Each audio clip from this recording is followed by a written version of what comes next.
তাদের আপোষ নামায় রাজি না হওয়ার কারণে এখন আমাদের তারা দিচ্ছে যে লোকটা কোন সাংবাদিক ভিডিও করতেছে আমাদের সাইদ ভাই, ওনার ভিডিও আমাদের কাছে, উনি আমাদেরকে আপোষ করতে বলছিল, সেটা ভিডিও পোস্ট হবে যে এই মেয়েটাকে ভাষা দাও, এই মেয়েকে ভাষা দিলে তোমার ভেবেছে দেওয়া সব লোক আমার কাছে। এই যে এখন বল দিচ্ছে প্রধান উপদেষ্টার কাছে, সে নাকি প্রধান উপদেষ্টা খুব কাছের লোক, উপদেষ্টার কাছের লোক। এই দেখেন, এই যে তার বাবা হচ্ছে তার ছেলে ধর্ষণ করতে আসছে, সে বলে এই প্রতিদার।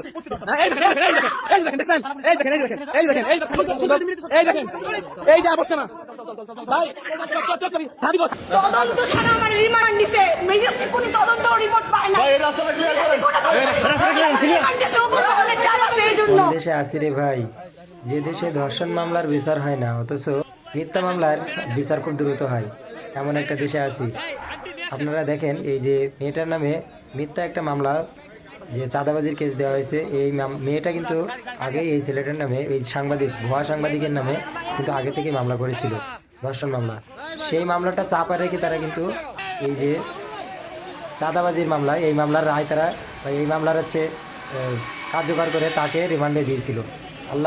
আল্লাহ যাদেরকে, আসলে আল্লাহর বিচার অন্যরকম। আল্লাহ যাদের প্রকৃতপক্ষে যারা দোষী তাদেরকেই কিন্তু বিপদে রাখে। কিন্তু দেখুন, সন্ধ্যার সাথে সাথে কিন্তু মেয়েটা জামিন পেয়ে গেছে। অর্থাৎ আল্লাহ এই যে তার যে কোনো দোষ নাই সেটা প্রমাণের জন্যই কিন্তু এটা আল্লাহ করাই দিছে। এই সমস্ত ঘৃণিত ব্যক্তিদেরকে সমাজ থেকে চিহ্নিত করে, অর্থাৎ যারা অন্যায় করে এবং অন্যায়কে প্রশ্রয় দেয়, এদেরকে ধরে আইনের আওতায় আনা হোক। আর আইনের আওতায় কারা আনবে? যারাই আইনের আওতায় আনবে তারাই তো হচ্ছে এই ধরনের আইন অমান্য করে যারা হচ্ছে দেশের বা হচ্ছে জুলাই যোদ্ধাদের ক্ষতি করতে চায় তাদেরকে প্রশ্রয় দিচ্ছে। তাহলে কাদের কাছে বিচার দিবেন বলেন? কোন দেশে আছে? কিভাবে বিচার করেন? সঠিক বিচার বলেন?